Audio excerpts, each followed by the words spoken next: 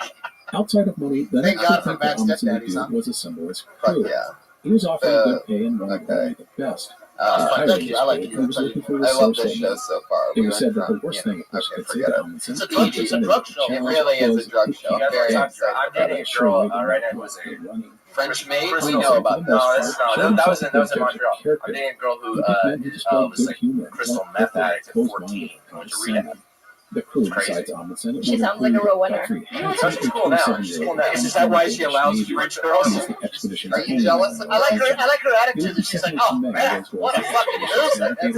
Like, I just do Vicodin. It's like, Coming from me. I just do Vicodin. I may have. 12 years ago, dude. That bitch did drugs. Brings me to my next question. Are you jealous of the girls that like can do meth and heroin and like stay pretty?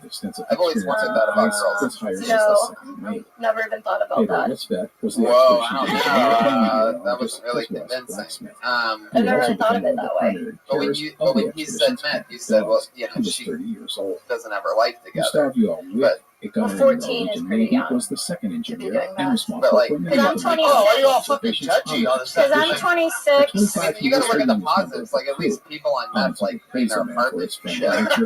Totally. I've hung out with people on Vicodin that are drunk. It's like the most annoying thing in the world. And there's no painkiller strong enough to hang out with a person that's drunk and on Vicodin, even though there is. It's like Down syndrome alcohol. You know, it's like, But anyway, Edie, great stuff. I love that you're talking about your actual life and things that you actually love, and that's like the most important thing. Is you keep chipping away with that, chipping away at that You joke, might have a career before you die. adding some more lines to it that you're not like you lines that's not going to snort. I think it's going to come out really good. Tommy is not going to lose any teeth. Cool. Yeah. People were expecting Edie Gibson, everybody. Thank you. She's on Twitter at Edie Gibson Comedy. All one word, Edie Gibson Comedy. Fuck yeah. I'm excited about this. I thought she was one of the girls that went on after the show. No, She's done it before, though. Yeah, She's like a She's big in our squad. Was short-sighted and fun risky. rising. The second observation was I think this guy's been on before. Taylor Robinson, everybody. Here we go. Shayless Robinson. Knowledge and status. That Maybe you laugh because you're anywhere. You jump in the toilet. So I had to stop drinking hard liquor because apparently I'm an asshole. My friends yelled as I threw up on them from the backseat of the car. His initial plan was to acquire dogs once he reached North They America. did say hold But that at this shit time, though, he had a but meeting with trying to Alice hold Fedra, control of who it. had just returned from a Basically, three-year trying to hold expedition control of in it is the nearly Arctic impossible. as the I commander had of the the shit family. come into my Alice hands, Fedra did a told wave the over my dogs and sons on face his and over the expedition front with great seat. success. It had brought back to And North you know how America people a yell, dog. hey, watch out for that pool of oatmeal. The animals I'm the were guy that goes miserable on under and the falls warm into it. climate. Don't worry So about Fedra it. That's picked just up how I Amundsen. looked. Don't think about it too As much. spring You of know? 1903 It's like rolled the around, Amundsen only was the only night one that I on actually his ended expedition. prematurely and had a He bunch kept of trying to dudes wrangle more be supplies mad and gear, but money ran out. He borrowed, Fuck but yeah, it you wasn't went long for it. before he Solid back. 45 seconds. Soon, Yeah. Amundsen was dodging predators. Now, knowing let me that he just was leading, call so this they're out demanding first. he You've been pay on the his show loans. twice, am I Lawyers correct? were giving And him both all. times It I was only found a out matter that of your days middle before the name law is would show up and Calrissian. start Am I possessing correct? stuff. Amundsen thus What is called it? the Is your together and told them the situation. They all agreed to It depart is ahead of schedule. Calrissian. And As so in on June 16, Lando Calrissian, 1903,